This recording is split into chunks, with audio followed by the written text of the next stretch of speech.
মা সুজাতা বৌমার অসুস্থতার সময় পাশে ছিলেন, ছায়ার মতো শয্যাশায়ী শ্বশুরকে দিনের পর দিন পরম যত্নে সেবা করেছেন। মৃত্যুর আগ পর্যন্ত বাবার মুখে একটাই কথা ছিল, সুজাতা না থাকলে আমি মরেই যেতাম অনেক আগেই। বাবার মৃত্যুতে বাড়িতে একটা শূন্যতা তৈরি হয়েছিল, কিন্তু তার চেয়েও বেশি অদ্ভুত ছিল সুজাতার নিঃশব্দ চলাফেরা। সাদা শাড়িতে মুখ থেকে যখন রান্নাঘরে ঢুকতেন, চোখের পেছনে চাপা একটা দহনজেন জুল ছিল রূপম। এই বাড়িতে ছোট ছেলেটা বয়স মাত্র 28। বাবার মৃত্যুর পর সে কলকাতা থেকে গ্রামে ফিরে এসেছে মায়ের পাশে থাকার জন্য। কিন্তু ফিরে এসে বুঝল মা আসলে সেই একা মানুষটি নয় যার জন্য সে ফিরেছে। সুজাতা কাকি বয়সে মায়ের চেয়ে অল্প কয়েক বছরের ছোট বিধবা হয়েছেন। 42 বছর বয়সেই মুখ চোখে এক ধরনের অভিমানী নীরবতা। রূপম লক্ষ্য করল, ঘরে একমাত্র মানুষ যে সত্যিই সবার জন্য করে কিন্তু নিজের কথা কখনো কেউ ভাবেনি, সে হলেন সুজাতা কাকি। এক সন্ধ্যায় বারান্দায় বসে সুজাতা কাকি চুপচাপ চা খাচ্ছিলেন। গোধূলির আলো তার সাদা শাড়ির পাড়ে যেন সোনালি ছায়া পড়েছিল। রূপম এক কাপ চা নিয়ে পাশে বসল। কাকি, তুমি নিজের জন্য তো কখনো কিছু করো না। সারাদিন রান্না, কাপড় ধোয়া, মায়ের ওষুধ সবই তুমি করো, নিজের শরীরের খবর রাখো কই? সুজাতা হেসে বলল, আমার জন্য ভাবতে নেই রে রূপম, আমার সময় কবে শেষ হয়ে গেছে বুঝতেই পারিনি। রূপম চুপ করে বসে রইল, কিন্তু ভেতরে ভেতরে যেন একটা স্রোত বইছিল তার চোখে। এই নারী শুধু একজন কাকি নন, একজন সাহসিনী, একজন মানবী যার ভেতরে চাপা পড়ে আছে অজস্র অনুভব। সন্ধ্যার অন্ধকার গাঢ় হচ্ছিল। হঠাৎ কাকির গায়ের শাড়ির আঁচল একপাশে হেলে পড়ল। রূপম অনিচ্ছাকৃতভাবে দেখতে পেল তার ঘাট, তার কোমল বাহু, বুকের কাছে কিছুটা খুলে যাওয়া ব্লাউজের আঁচল সামলে নিতে গিয়ে কাকির লজ্জিত দৃষ্টি ধরা পড়ল। রূপমের চোখে কোনো কথা হয়নি তখন, কিন্তু সেই মুহূর্তে দুজনের মধ্যে একটা নীরব স্পর্শ তৈরি হয়ে গেল। সেই রাতেই রূপম ঘুমোতে পারেনি। মাথায় কেবল ঘুরছিল কাকির চেহারা, তার হালকা আতরের গন্ধ আর তার কাঁপতে থাকা চোখ। রূপমের ঘুম ভাঙল সকালে, কিন্তু শরীর ভারী লাগছিল। মাথায় তখনও ঘুরছিল কাকির মুখ, সেই লাজুক দৃষ্টি, ছায়ার মতো গায়ে জড়ানো শাড়ি। সে উঠেই বারান্দায় গেল। সকালটা ছিল মেঘলা, গাছের পাতা ঝিম ধরেছিল, যেন রাতের গল্পগুলো শুনেছে তারা। সুজাতা কাকি তখন উঠোনে জামা কাপড় ছড়াচ্ছিলেন। চুল ভেজা, হয়তো সদ্য স্নান করে উঠেছেন গা থেকে। তখনও একটা তাজা আতরের গন্ধ আসছিল। শাড়ির আঁচল আবারও ভিজে গায়ে লেপ্টেছিল। রূপম মুখ ঘুরিয়ে নিলেও চোখ ফিরছিল না। কাকি হঠাৎ বলে উঠলেন, তুই সকাল সকাল উঠে পড়েছিস? ঘুম হয়নি বুঝি? হয়নি কাকি, অনেক কিছু ভাবছিলাম ভবিষ্যৎ নিয়ে। রূপম কিছু বলল না। কাকি নিজে চলে এলেন কাছে, কাঁধে আলতো হাত রেখে বললেন, আমার মতো মানুষ নিয়ে ভাবার কিছু নেই রে রূপম, সংসার সমাজ এগুলো শুধু নাম, আমার দিন ফুরিয়েছে অনেক আগেই।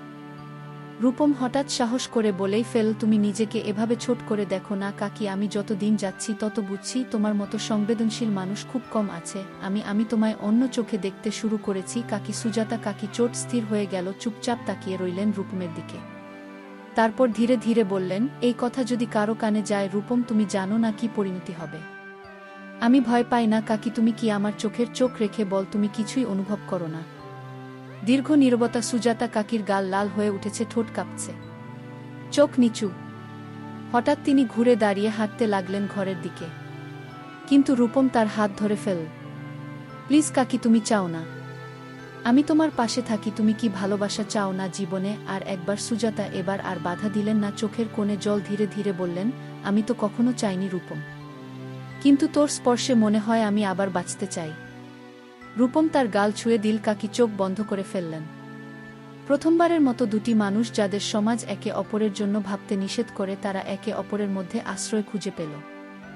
সেই মুহূর্তে চুম্বন হয়নি, কিন্তু যা হয়েছিল তা আরও গভীর। একটি সম্মতির স্পর্শ, এক অভিমানী চোখের জল আর একদম বন্ধ করা প্রত্যাশা। যেখানে সমাজ থামে সেখানেই শুরু হয় ব্যক্তিগত সাহস। রূপমের বলা কথাগুলো যেন সুজাতা কাকির বহুদিনের জমে থাকা নিঃশ্বাস খুলে দিল। এত বছর পরে কেউ তাকে তুমি বলে তার অনুভবের খোঁজ নিয়েছে, তা ছিল তার জীবনে এক আশ্চর্য জাগরণ। তিনি চুপচাপ রূপমের দিকে তাকিয়েছিলেন, সেই চোখে ভয়, দ্বিধা আর অজানা একটা আকর্ষণের মিলন। তুই জানিস, তোর বাবা মারা যাওয়ার আগে একটা কথা বলেছিলেন আমাকে, বলেছিলেন সুজাতা রূপমের পাশে সব সময় থাকিস। আমার পরে ওকে তুই বুঝবি সবচেয়ে ভালো। তখন বুঝি নিয়ে কথা কতখানি গভীর। রূপম হাত ধরল তার, তুমি পাশে আছো বলেই আমি ফিরেছি কাকি। তোমার এই নীরবতা, এই আদর, এই উপস্থিতি আমাকে বদলে দিচ্ছে।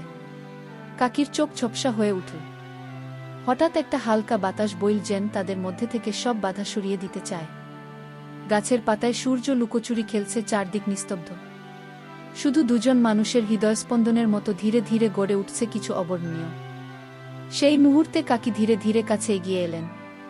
তুই যদি পাশে থাকিস রূপম, আমি একবার শেষ বাড়ির মতো বাঁচতে চাই।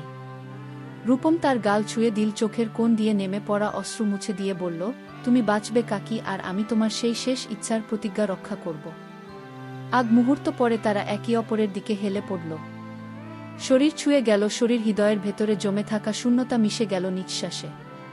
প্রথম স্পর্শ, প্রথম আলতো চুম্বন, একজন বিধবা নারীর জীবনে বহুদিন পর ফিরে আসা উষ্ণতা।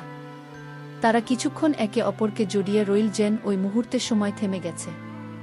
কোনো তাড়া নেই, কোনো ভয় নেই, শুধু সম্মতিতে গড়ে ওঠা একটা পরিণত সম্পর্কের শুরু, যেটা শরীর ছোঁয়ার আগেই আত্মা ছুঁয়ে গেছে। সন্ধ্যায় কাকি চুপচাপ তার ঘরে বসে চুল শুকোচ্ছেন। দরজার আড়াল থেকে রূপম তাকিয়ে আছে, চোখে প্রশ্ন নয়, ছিল একরাশ প্রত্যাশা। কাকি ধীরে ধীরে তার দিকে তাকালেন, সামান্য মাথা নাড়লেন, দরজাটা ধীরে ধীরে খুলে গেল।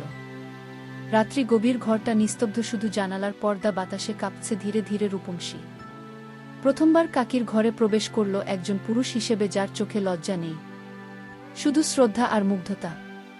তুমি চাইলে আমি এখানেই থেমে যাব কাকি, তার গলা ছিল স্পষ্ট শ্রদ্ধার সুর। না, আজ আমি নিজেকে আর থামাতে পারছি না রূপম। কাকির কণ্ঠ কাঁপছিল, চোখে জল জমে উঠেছিল। একটি স্পর্শ, একটি আলতো চুমু, তারপর আর কেউ থামল না। কাকির শরীর যে এতদিন শুধুই দায়িত্বের ভারে মুয়ে ছিল, আজ সে শরীরে ফিরে এলো নারীত্বের আত্মবিশ্বাস। রূপম তাকে ধীরে ধীরে খুলে দিল, মাথার চুড়ে আঙ্গুল চালিয়ে। কাঁধে ঠোঁট রেখে কাকি নিঃশ্বাসে কেঁপে উঠলেন, কিন্তু শরীর সরিয়ে নিলেন না। শরীর আর আত্মার মধ্যে তৈরি হলো এক গভীর মিলন। কোনো চটকদারিতা নেই, কোনো হটকারিতা নয়, ছিল এক পরিণত প্রেমের পরিপূর্ণতা। রাতের নীরবতা তাদের জড়িয়ে রাখল। দুজন মানুষ একে অন্যের বুকের উপর মাথা রেখে নিঃশব্দে বুঝে নীল, কাল সকালে জীবন যতই নিষ্ঠুর হোক, তারা আজ রাতে একজন আরেকজনকে বেছে নিয়েছে। সকালবেলা কাকি চোখ খুলে দেখেন রূপম তার পাশে ঘুমাচ্ছে, চোখে মুখে এক অদ্ভুত শান্তি, এক আশ্রয়ের ছাপ। কাকির চোখে জল চলে এলো, মনে হচ্ছিল তিনি পাপ করছেন, কিন্তু সেই পাপেও যেন ভালোবাসার আলোকরেখা জ্বলছে। তিনি ধীরে ধীরে উঠে দাঁড়ালেন, আয়নার সামনে গিয়ে দেখলেন নিজেকে। আর এই প্রথমবার তিনি নিজেকে একা লাগল না। রূপম তখনও ঘুমিয়ে ঘরের দরজার বাইরে। সূর্য উঠছে ধীরে ধীরে। কাকি জানালার পর্দা সরিয়ে তাকালেন দূরে। জীবন আবার শুরু হতে পারে কি, নাকি তারা এক ভুলের পথে হাঁটছে? রূপম প্রতিদিন সকালে অফিসে যাওয়ার আগে কাকির হাতে চা দিয়ে যায়। সন্ধ্যায় ফিরে এসে তার পাশে বসে গল্প করে। তাদের সম্পর্কটা আগের চেয়ে অনেক বেশি স্থির, বন্ধুত্ব, শ্রদ্ধা আর একটি গভীর নিঃশর্ত ভালোবাসা। কিন্তু একদিন হঠাৎ সব কিছু বদলে গেল। এক বিকেলে রূপমের কাকা কাকিমা শহরে এলেন কাকির খোঁজ নিতে। তারা বুঝতে পারলেন রূপম আর কাকির সম্পর্ক শুধু অভিভাবক আর সন্তানের মতো নয়, তার চেয়েও বেশি কিছু। কাকিমা মুখ কালো করে বললেন, রূপম, তুমি নিজের বাবার স্ত্রীর সঙ্গে ঘর করছ। এ কোনো অপমান? কাকি লজ্জায় মাথা নিচু করলেন। রূপম দাঁড়িয়ে বলল, আপনারা বাবার মৃত্যুতে কাকির পাশে একটুও ছিলেন না। আর এখন যখন আমি তাকে ভালোবাসি, তখন আপনাদের কাছে আমি পাপী হয়ে গেলাম। কাকা কঠিন গলায় বললেন, সমাজ এটা মানবে না রূপম, এই সম্পর্ক টিকবে না। রূপম উত্তর দিল শান্ত কিন্তু দৃঢ় কণ্ঠে, এই সম্পর্ক আমি কারো অনুমতি নিয়ে শুরু করিনি, থামাবো না। কাকি আমার দায়িত্ব নয়, আমার জীবন, আমি তাকে বিয়ে করব। বিয়ে নির্বে। দুজনেই বুঝলেন সমাজের সামনে বড় অনুষ্ঠান করা সম্ভব নয়। তাই এক সকালে এক নির্জন মন্দিরে পুরোহিত আর দুটি সাক্ষীর সামনে রূপম কাকির মাথায় সিঁদুর পর দিয়ে দিল। কোনো গানে আলোকছটার উৎসবে নয়, বরং এক গভীর সম্মতিতে, শ্রদ্ধা আর ভালোবাসার চিহ্নে এই বিবাহ সম্পন্ন হল। কাকির চোখে জল ছিল। তিনি বললেন, তুই আমার জীবনে শুধু আশ্রয় নয়, সাহসও। রূপম তার দিকে তাকিয়ে বলল, তুমি শুধু কাকি নও, তুমি আমার চিরসাথী। কিছুদিন পর অনেক প্রতিবন্ধকতা, অনেক প্রশ্ন, কিছু সম্পর্ক হারিয়েও তারা দুজন শান্তিতে ছিল।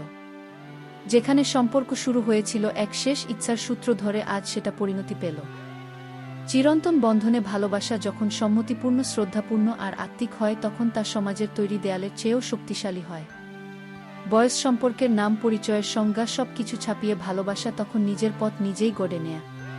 কাকির পরিচয় বদলাল না, কিন্তু এবার সে কারো প্রেমিকা, কারো স্ত্রী, কারো ভরসা। রূপম হারাল বাবাকে, কিন্তু ফিরে পেল এক সঙ্গী যার চোখে ছিল একই রকম শূন্যতা। আর সেই শূন্যতা পূরণ করার ইচ্ছে তো। বন্ধুরা, গল্পটি এখানে সমাপ্ত করলাম। গল্পটি ভালো লাগলে একটি লাইক ও চ্যানেলটি সাবস্ক্রাইব করে দেবে। ভালো থাকবেন সবাই, দেখা হচ্ছে পরের ভিডিওতে।